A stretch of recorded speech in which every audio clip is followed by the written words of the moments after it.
What's shaking, ladies and gentlemen? My name is Gardner Oat, founder and CEO of GEMS Intercontinental, an abbreviation for Gardner's English Mastery School Intercontinental, where we learn English the practical and conversational way.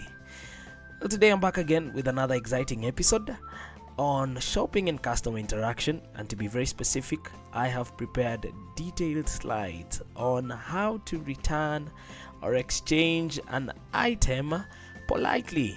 So without wasting much time, let's dive in. Excuse me, I would like to return this item, please. Now, this particular phrase works simply because it's clear, polite, and direct. People or rather staff immediately understand your intent without hostility. You don't need to be rough on the edges, all right? And you use this particular phrase as soon as you decide that the item doesn't meet your needs.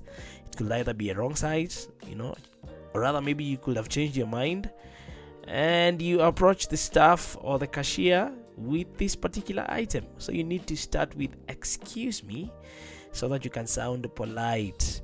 And not just sounding polite, make sure you use a polite tone, all right? Fantastic. Let's get to the next phrase. Could I exchange this for a different size or color, please? Now, exchange requests are common and accepted, and this phrasing makes it clear that you're not complaining, but just asking for a legitimate store service, all right? And you get to use this particular phrase when the item is not faulty but doesn't fit or meet your needs, right? It could either be too small, it could be large, it could be the wrong color, you name it. So make sure you use this particular phrase. Now, you say it using a sound and polite tone. Make sure that the tone is polite and very respectful, all right? So use "could I" at the beginning and "please" at the end, and make sure you indicate what change you want. It could either be a size, it could be a color, you name it. Let's get to the next phrase. I am sorry, but this item seems defective. Could I get a refund or replacement? Now, acknowledging that the issue, calmly, and giving the store a chance to fix or compensate frames the request as reasonable and not accusatory, right?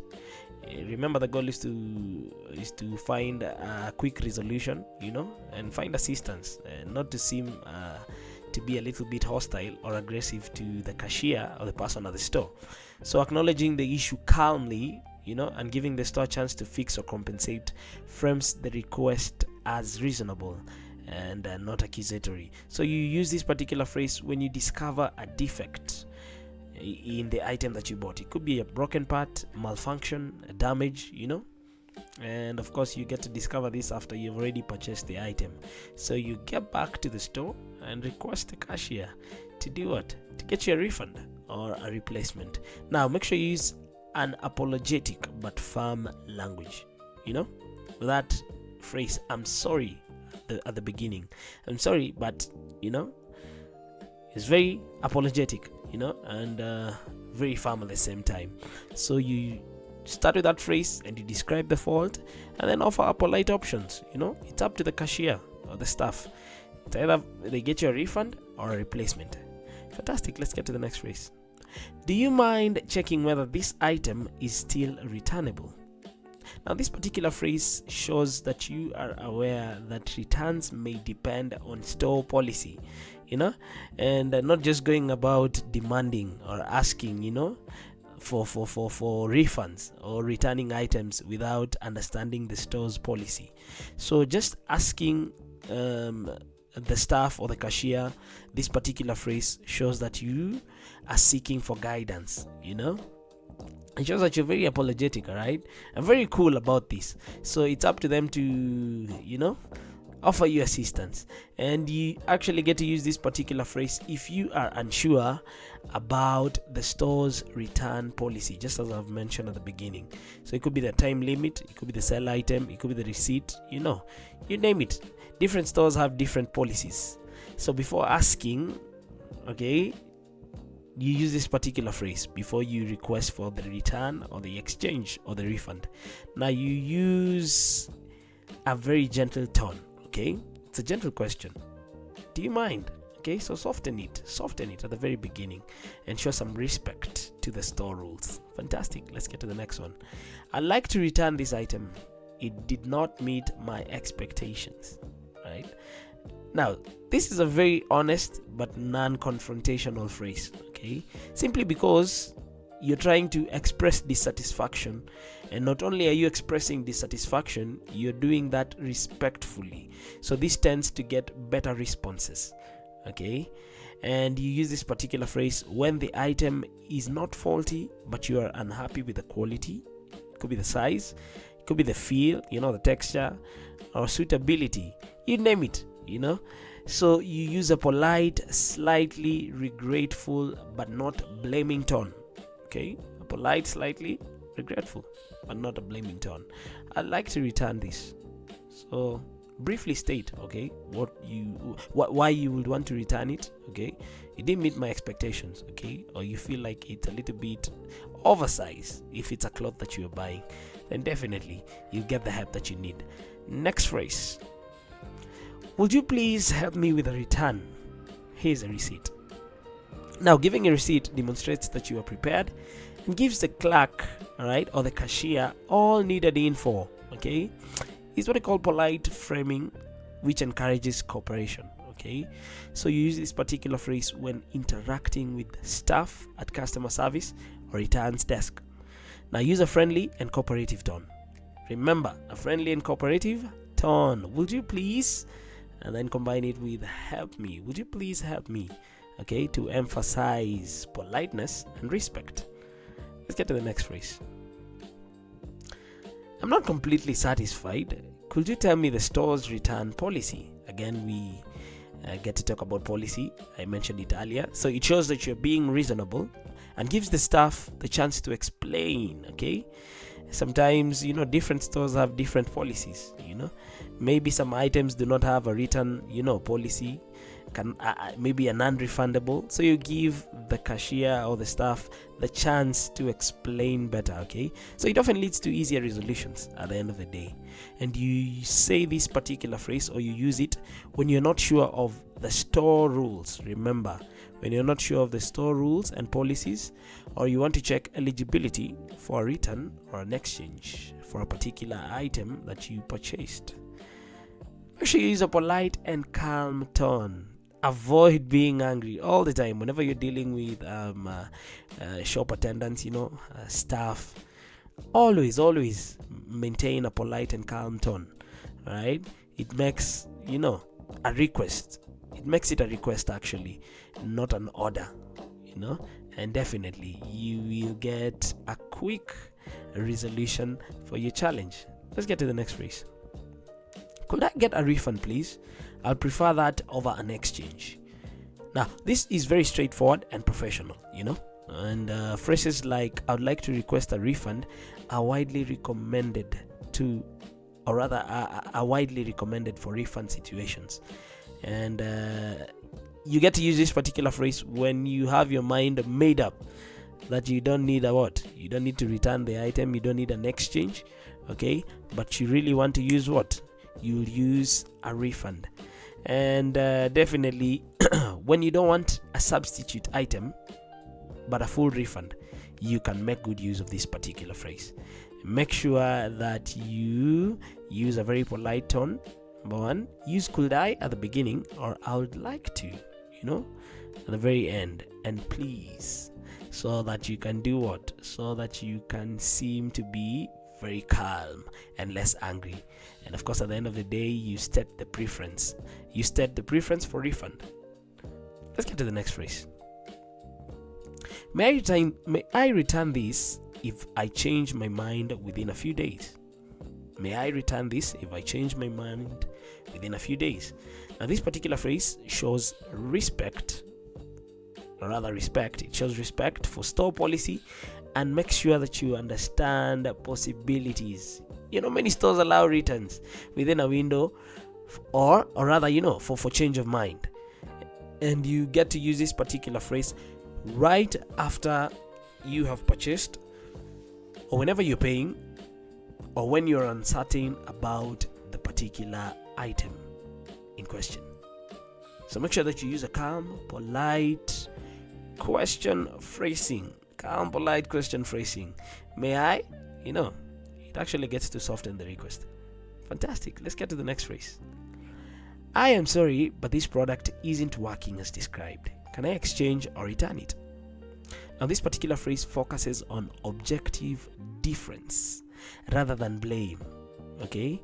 And this helps to avoid defensiveness, and it fosters a resolution. Actually, quick resolution at the end of the day. So the goal is to avoid being defensive and avoid what we call blame game, and aim at getting a quick solution for your problem.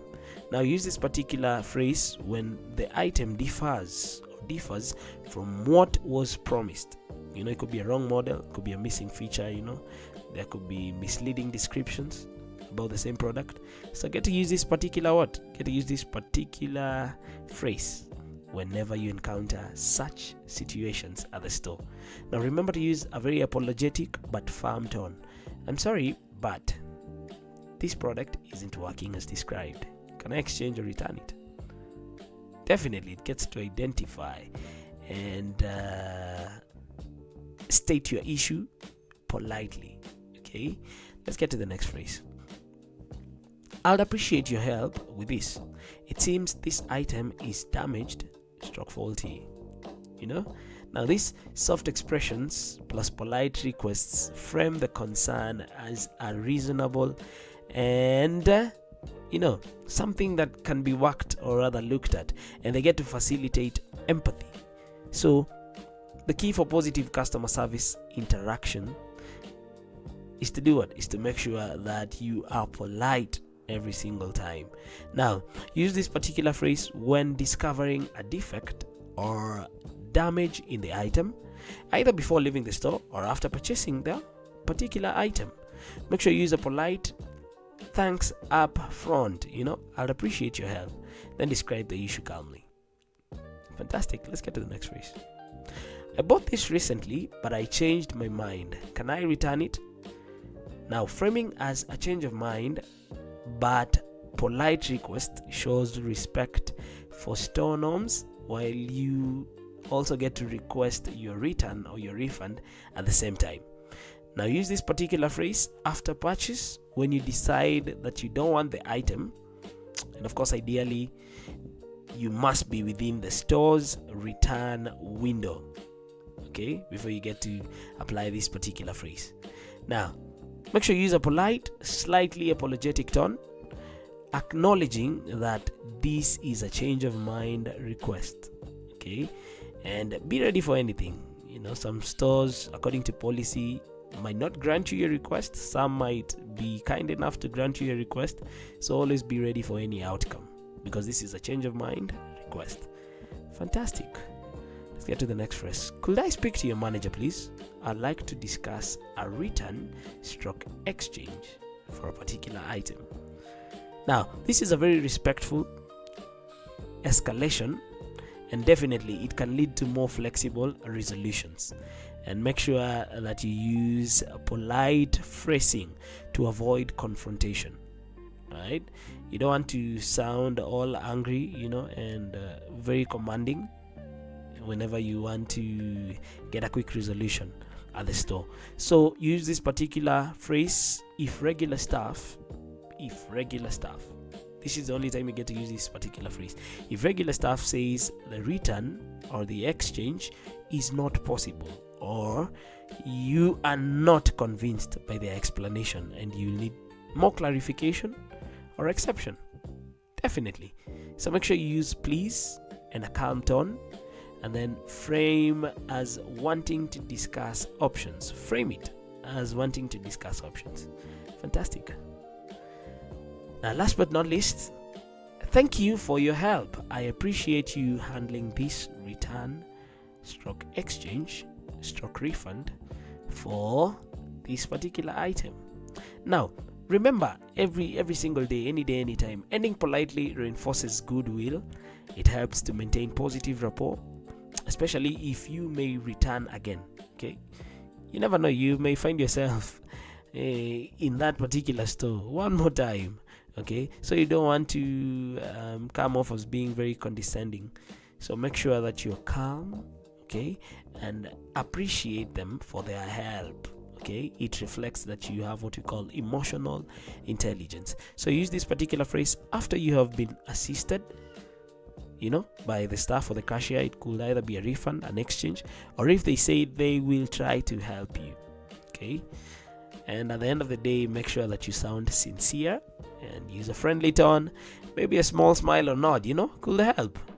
And use thank you, just show them, that personal appreciation. Okay, show them that you care, at least show them that you are emotionally intelligent. Then definitely you will go a long way if you get to use the many phrases that I've just given you for this particular episode. Before I sign off, my dear students, I'd like to leave you with a power phrase that always guides me every single time, from Walt Disney, and it says, the way to get started is to quit talking and begin doing. So if at all you want to have that proper command of the English language, if you want to speak English the conversational, the practical way, just as we believe here at Gems Intercontinental, then you better begin doing. Up to that point, my dear learners, it's been an absolute pleasure. Thank you so much for making time. My name is Gardner Oat. You can reach out to me via email for any questions. Don't forget to leave your feedback and comments under the comment section. See you on the next episode. Bye bye.